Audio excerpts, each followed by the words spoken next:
Morning. Today they're slurrying our streets here in the neighborhood.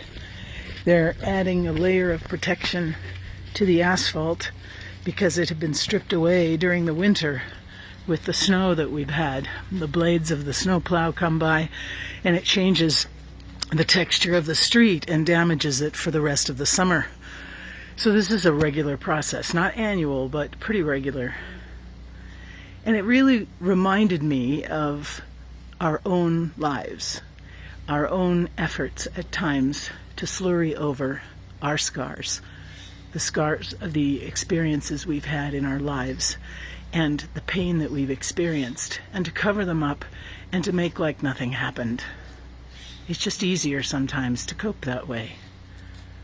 But then I think of Christ, who came to the apostles after the crucifixion and stood there in the upper room among his friends and said, "Look, put your fingers in the holes in my hands and your hand in the gash in my side and see the effects of love."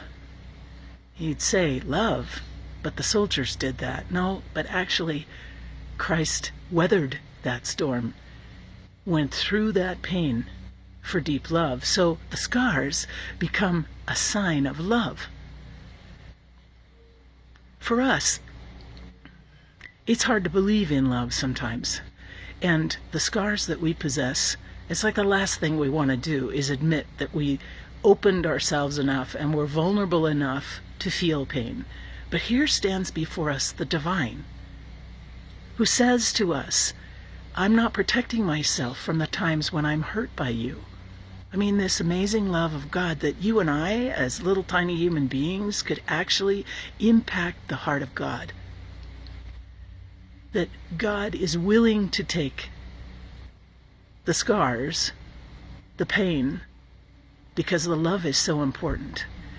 Jesus doesn't say, "Hey, it wasn't a big deal," or I'll heal over it," or "Look, hey, I rose anyway, so no problem, I'm impervious to what you might do in the future." There's none of that. The vulnerability that God shows by standing in front of the apostles and saying, "I love you so much that I'm willing to expose myself to pain on your behalf."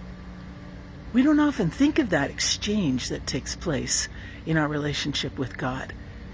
Humanly, we don't want to do that, right? A lot of times it's, "I'm done then. Okay, I'm just not going to ever allow myself to get that deep in love to where I can be that deeply injured." And yet God does not draw a line in the sand and say, "No, I'm not going any further." The divine is divine because God is way beyond the limits that we experience. But God stands before us, holding open his hands and side, saying, "This is just not going to be an obstacle. My love for you is going to be far beyond the limits of what others will do for you."